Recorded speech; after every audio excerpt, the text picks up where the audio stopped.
नमस्कार, मैं हूं आपके साथ दिव्या तिवारी। आप देख रहे हैं माहौल टाइट है। यूपी के 10 विधानसभा सीटों पर होने वाले उपचुनाव को लेकर सियासी हलचल तेज हो गई है और आज नई दिल्ली में बीजेपी की एक अहम बैठक होने जा रही है और इस बैठक में गृह मंत्री अमित शाह, पार्टी अध्यक्ष जेपी नड्डा, यूपी के मुख्यमंत्री योगी आदित्यनाथ और यूपी के दोनों डिप्टी सीएम शामिल हो सकते हैं। जानकारी के मुताबिक इस मीटिंग में यूपी बीजेपी अध्यक्ष भूपेंद्र चौधरी और प्रदेश संगठन महामंत्री धर्मपाल सिंह भी हिस्सा लेंगे और इस दौरान उपचुनाव की रणनीति पर चर्चा होगी। आपको बता दें कि अभी तक चुनाव आयोग की तरफ से उपचुनाव के लिए तारीखों का ऐलान नहीं किया गया है, लेकिन राज्य का सियासी पारा बढ़ने लगा है और सूबे की सत्ता पर काबिज बीजेपी और समाजवादी पार्टी आमने सामने नजर आ रही हैं और दोनों पार्टियों के नेताओं की बैठकों का दौर भी जारी है। आपको बता दें कि प्रदेश की करहल, मिल्कीपुर, कटहरी, कुंदरकी, गाजियाबाद, खैर, मीरापुर, फूलपुर, मंझवा और सीसामऊ पर उपचुनाव होना है और इन सीटों में 5 समाजवादी पार्टी के पास थी तो आरएलडी निषाद पार्टी की एक सीट है, जबकि बीजेपी की 3 सीटें हैं। लेकिन लोकसभा चुनाव में जिस तरह से समाजवादी पार्टी ने बीजेपी को चौंकाया, उसे देखते हुए ये उपचुनाव योगी आदित्यनाथ के लिए अग्नि परीक्षा माने जा रहे हैं।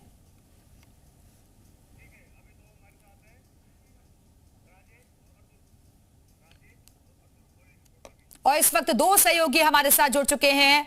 अतुल जुड़े हुए हैं हमारे साथ, राजेश भी हमारे साथ जुड़ गए हैं। सबसे पहले हम अतुल के पास चलते हैं। अतुल, ग्राउंड जीरो पर आप मौजूद हैं, क्या माहौल आपको नजर आ रहा है उपचुनाव को लेकर? क्योंकि बैठकों का दौर चल रहा है, तारीखों का ऐलान नहीं हुआ है। समाजवादी पार्टी ने कैंडिडेट जरूर अनाउंस किए हैं कुछ सीटों पर, लेकिन बीजेपी में मंथन चल रहा है अभी। बिल्कुल, देखिए मैनपुरी की करहल विधानसभा में उपचुनाव होना है। यहाँ से अखिलेश यादव खुद विधायक थे और उन्होंने लोकसभा का चुनाव लड़ा कर नौज वो चले गए। करहल की सीट खाली हुई, समाजवादी पार्टी की ओर से तेज प्रताप यादव को प्रत्याशी घोषित कर दिया गया। चुनाव की तारीखों का भले ही ऐलान नहीं हुआ है, लेकिन यहाँ सरगर्मी जो ग्राउंड पर है वो तेज है। तमाम करहल के लोग हमारे बीच मौजूद और हम करहल मौजूद लोग जान लेते हैं कि करहल की स्थिति ग्राउंड पर क्या रहने वाली। तमाम जो लोग हैं, दादा करहल में चुनाव होना है, आप लोग तैयारियों में जुट गए हैं, क्या लग रहा है इस बार? हमेशा से समाजवादी पार्टी की सीट रही है। समय में अखिलेश भैया वहां से विधायक थे और इस समय भी समाजवादी पार्टी के प्रत्याशी तेज प्रताप यादव भारी मतों से विजयी होंगे और बीजेपी की बात जमानत की जब्त हो जाएगी। अच्छा, जमानत जब्त हो जाएगी? यहाँ जमानत जब्त हो जाएगी। हमारे तेज प्रताप जी यादव वही जीतेंगे और लाखों वोटों से जीतेंगे। बिल्कुल, देखिए सपा के गढ़ के रूप में इस चीज को देखते हैं। विधानसभा करहल में खुद अखिलेश यादव बड़े अंतराल से जीते थे और लोग मौजूद हैं, क्या लग रहा है? अरे भाई, मोदी की सरकार में हमेशा ये झूठ बोलने के अलावा इनके पास है ही क्या? अगर हमारी पार्टी बहुत अच्छे मतों से जीती, अच्छे नहीं बहुत अच्छे मतों से जीती, तेज प्रताप यादव बहुत अच्छे मतों से जीती। अच्छा, देखिए तमाम जो करहल के लोग हैं उन्हीं से हम बात कर रहे हैं। क्या नाम है? क्या लग रहा है इस बार करहल की स्थिति क्या रहने वाली है? समाजवादी पार्टी का गढ़ है और यह हमेशा से समाजवादी रहा है और रहेगा और तेज प्रताप से भी विधानसभा जीतेंगे। अच्छा, बिल्कुल, देखिए करहल जो सपा के गढ़ के रूप में देखते हैं, क्योंकि यहाँ अभी चुनाव हुआ था और अखिलेश यादव बड़े अंतराल से लंबे समय से ये सीट जो करहल की सीट है वो समाजवादी पार्टी के पास है और महज 5 किलोमीटर की दूरी पर यहाँ से सैफा मौजूद है। तो सैफाई का इफेक्ट इस सीट पर जरूर काम करता है। ग्राउंड पर हम लोगों से जानने की कोशिश कर रहे हैं कि ग्राउंड पर क्या स्थिति है। तो दादा, यहाँ भारतीय जनता पार्टी का इस बार पूरी दमखम से लग रही, तमाम उप मुख्यमंत्री और लोग आ चुके हैं, कार्यक्रम कर रहे हैं, तो उसका इफेक्ट नहीं काम करेगा? कोई इफेक्ट काम करने वाला यहाँ नहीं है। उनकी कथनी करने में बहुत बड़ा अंतर है।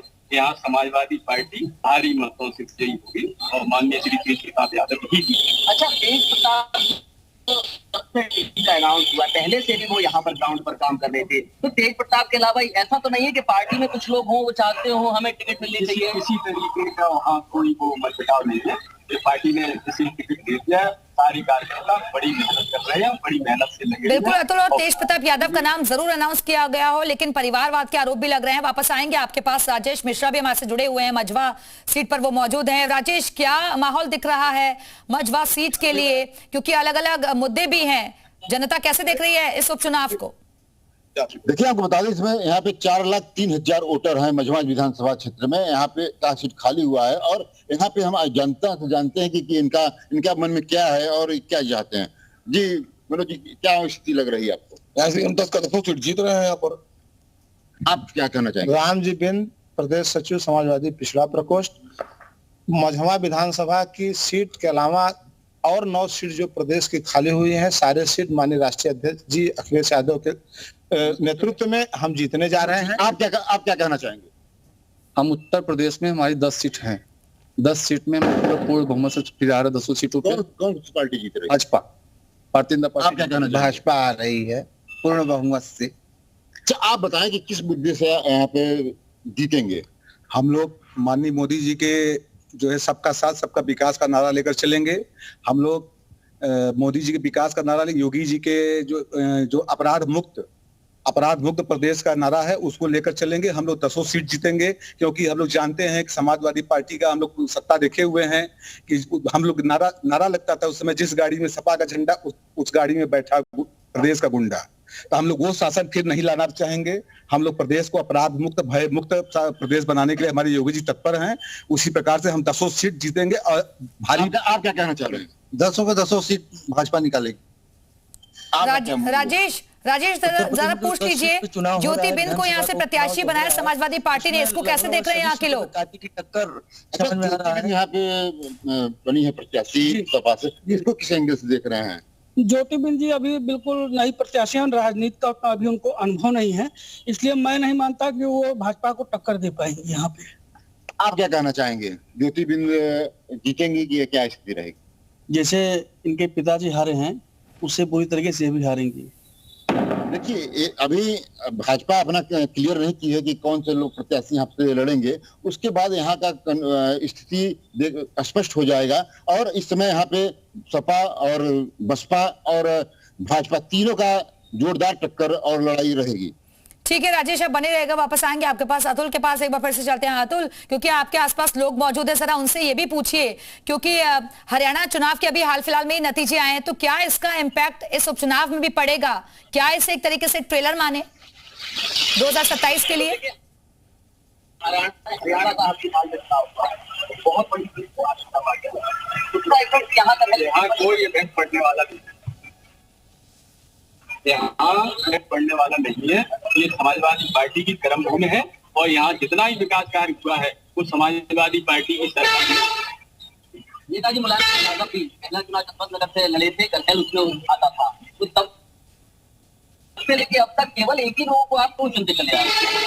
ऐसा है ना, वो काम करते हैं, काम किया हमने, तमाम काम किए हैं यहाँ। आज यहाँ भारतीय जनता पार्टी की सरकार है, मैं समझता हूँ कोई काम तहसील भी की है, डिग्री कॉलेज भी दिया है, इंजीनियरिंग कॉलेज भी दिया है, सैनिक विद्यालय भी दिया है। ये सब समाजवादी पार्टी की विकास को वोट नहीं, परिवारवाद भी तो है ना समाजवादी पार्टी। देव प्रताप को ये गलत आरोप है, कोई परिवारवाद नहीं। ठीक है, आप बने रहेगा। कुंदर की चलते हैं, आकाश भी हमारे से जुड़ गए हैं। आकाश, आपके आसपास भी लोग मौजूद हैं, जरा उनसे पूछिए उपचुनाव के इस बार को किस तरीके से आप देख रहे हैं यहाँ के लोग, क्योंकि गठबंधन में गांठ पड़ती हुई नजर आ रही है। समाजवादी पार्टी ने 6 प्रत्याशी ऑलरेडी अनाउंस कर दिए। बिल्कुल, देखिए कुंदर की सीट की बात करें तो कुंदर की सीट पे तैयारियां जो है वो राजनीतिक पार्टियों ने अभी से शुरू कर दी है और इसी तौर पर बातचीत कर लेते हैं।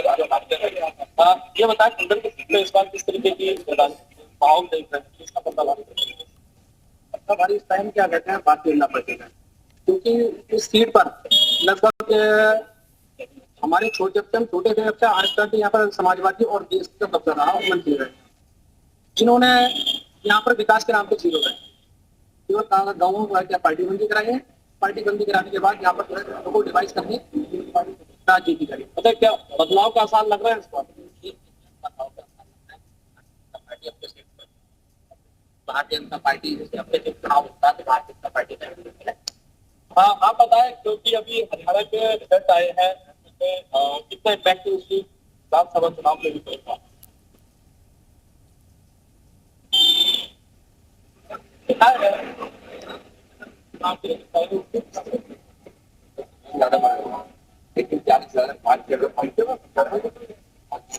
बदलाव लग रहा है इस बार, क्या लगता है कि आप बताएं किस तरीके की देख रहे हैं चुनाव होने जा रहे हैं?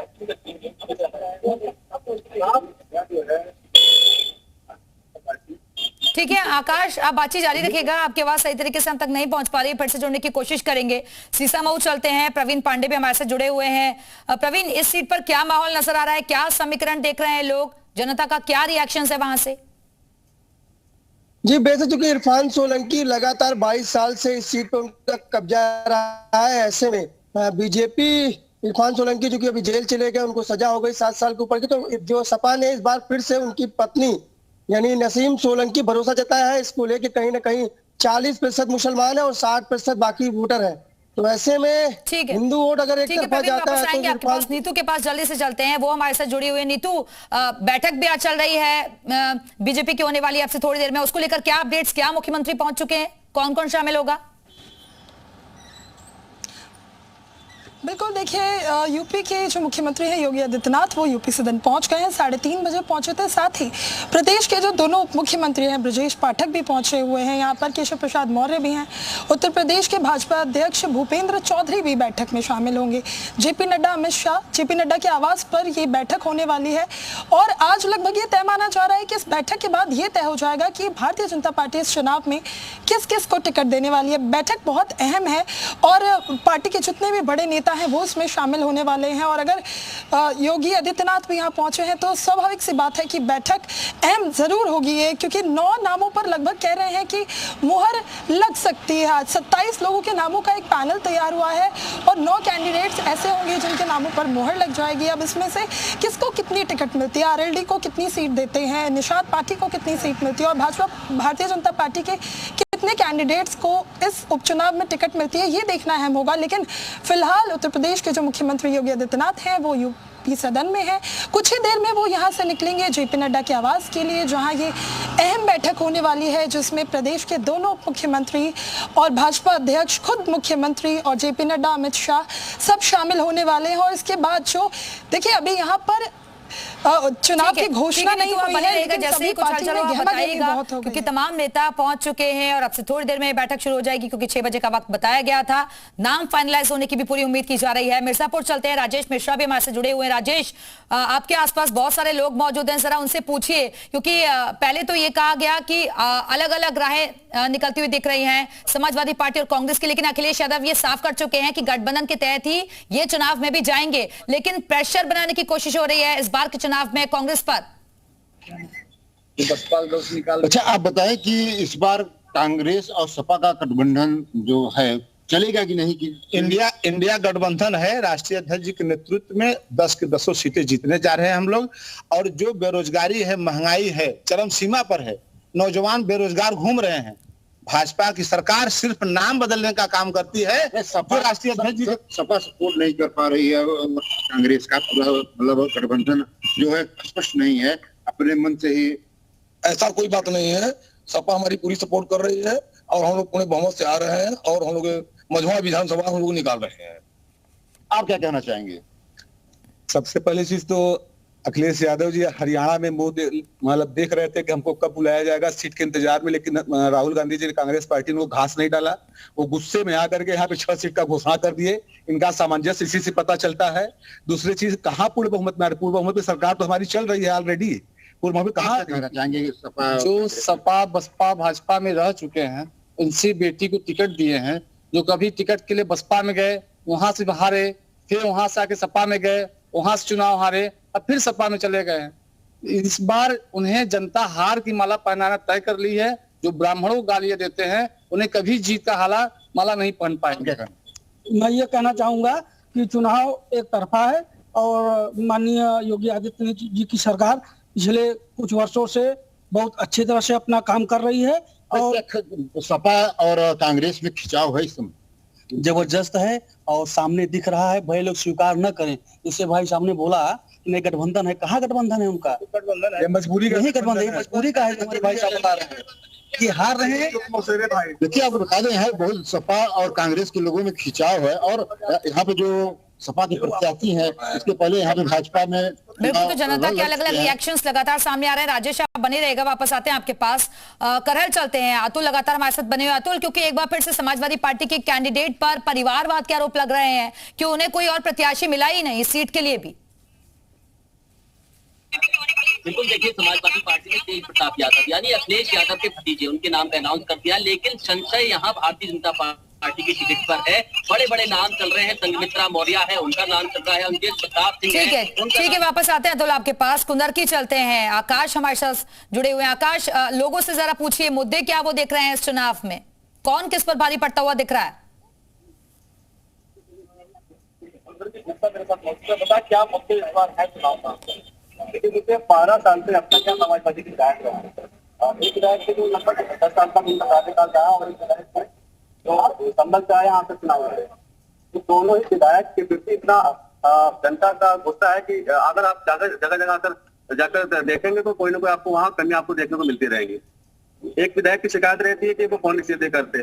उससे पहले वाले विधायक की शिकायत थी कि अगर उनके पास समस्या को लेकर जाते थे तो बोलते थे कि अभी मेरी सरकार है नहीं तो ऊपर काम नहीं हो पा रहा है। विकास के मुद्दे हैं इस बार, आप बताएं क्या मुद्दे हैं इस बार?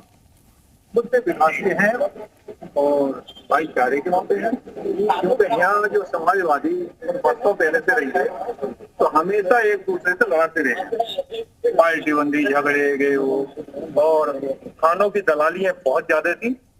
थानों में 10-10 दलाल बैठे रहते थे पूरा दिन। आज भाजपा की सरकार जब से आई है हमारा क्षेत्र और सुकून में है और बहुत ही फायदे में गया है। समाजवादी पार्टी का गढ़ माना जाता है, तो क्या उम्मीद इस बार लग रही है? किसी गढ़ पे नहीं जाता और किसी के पक्ष में नहीं जाता, किसी विरोध में जाता। किसान ने कहूँ मैं तो किसानों के मुद्दे की बात करूँ, यहाँ पर विधायक चुना जाए इस बार को किसानों की बात को विधानसभा में उठाया जाए और रोजगार को, स्वास्थ्य को, बेरोजगारी को मुद्दा बनाया जाए। उसके हिसाब से मैं तो चाहूंगा जनता को लगता है बदलाव होगा इस बार। बदलाव, हाँ, बदलाव जनता को भी करना चाहिए। जनता तो बदलाव करेगी, विकास को वोट देगी, स्वास्थ्य को वोट देगी, शिक्षा को वोट देगी, तभी देश का बता दूंगा। ये बताएं इस बार मुद्दे क्या है चुनाव के मुद्दों को लेकर? उपचुनाव है, सरकार तो बन नहीं गई, लेकिन ऐसा प्रत्याशी यहाँ पर होना चाहिए शिक्षित हो, यहाँ की समस्याओं को सदन में उठा सके। यहाँ पर जो बेरोजगारी बढ़ती जा रही है और आप देख रहे हैं कि डॉलर के हाल क्या है, रुपये का हाल क्या है, डॉलर के मुकाबले 84 अब तक का स्तर सबसे हाईएस्ट पहुंच गया है। जो रुपया गिर के 84 पॉइंट समथिंग पहुंच गया।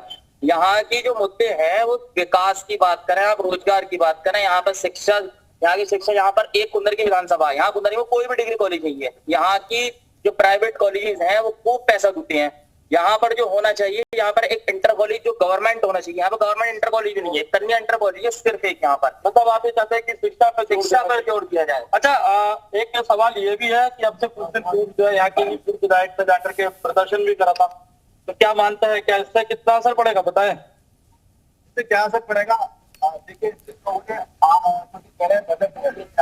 ठीक है आकाश, वापस आएंगे, आप लोगों से बातचीत जारी रखिएगा। और कानपुर चलते हैं, सीसामऊ सीट से प्रवीण पांडे भी हमारे साथ बने। प्रवीण, आपके आसपास भी लोग मौजूद है, जरा उनसे देखिए इस सीट पर कैसा मुकाबला वो देख रहे हैं, कौन किस पर भारी पड़ता हुआ दिख रहा है?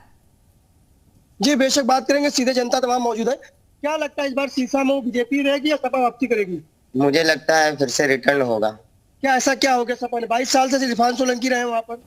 और इरफान सोलंकी रहे, उन्होंने जनता के बीच में रह के काम किया है। जो जमीनी हकीकत है वो आप जमीन पे जाके लोगों से पता कर सकते हैं। बाकी लोग सभी तो अपना अपना बता रहे हैं, इस बार हम बदलना चाहिए, लेकिन मेरे हिसाब से वो रिटर्न करेंगे। चलिए, क्या लग रहा है सीसामऊ का माहौल क्या है? सीसामऊ का इस बार विचार है परिवर्तन का। अभी तक जनता परेशान हो चुकी है उनके आक्रमणों से, उनके तुष्टीकरण से और मनमानी तरीके से। अब परिवर्तन का विचार कर रहे हैं, इस बार पुनः कमल खिलेगा सीसामऊ विधानसभा से। चलिए, आप क्या मानना है, कौन आएगा सीसामऊ में, बीजेपी सपा? सीसामऊ विधानसभा से माननीय राष्ट्रीय अखिलेश यादव जी ने फिर से एक बार फिर विश्वास जताया है और सीसामऊ की जनता है जो दोबारा नसीम सोलंकी जी को मतलब जिता के भेजने का काम करेगी। अच्छा, कांग्रेस ने से अभी कोई बातचीत नहीं हुई, 6 सीटें अखिलेश ने डिक्लेयर कर दी, इसका प्रभाव नहीं पड़ेगा कुछ? नहीं, इसका कोई प्रभाव नहीं पड़ेगा, सीधे जनता जान रही है। आप बने रहिएगा, जल्दी से रिएक्शन जल्दी से हम ले लेते हैं नीतू से। नीतू, क्या ये माने कि आज टिकट फाइनलाइज हो जाएंगे यहाँ से? बिल्कुल देखिए, लगभग अब तक कयास ऐसे ही लगाए जा रहे हैं कि आज नामों की जो मुहर है वो लग सकती है, क्योंकि देखिए अभी तो भारतीय जनता पार्टी का हरियाणा में चुनाव जीतने के बाद जो मनोबल है वो बहुत हाई होगा और स्वाभाविक सी बात है जब इतनी बड़ी जीत मिलती है लगातार। बिल्कुल, दिल्ली में बीजेपी का मंथन चल रहा है, बैठकों का दौर जारी है और समाजवादी पार्टी की तरफ से कुछ कैंडिडेट्स भी अनाउंस हो गए हैं, कई सीटें बची है, लेकिन जंग तेज देखी जा रही है। बहुत बहुत शुक्रिया आप सभी सहयोगियों का हमारे से जुड़ने के लिए, बातचीत करवाने के लिए। इसी के साथ ही माहौल चाइटे में अभी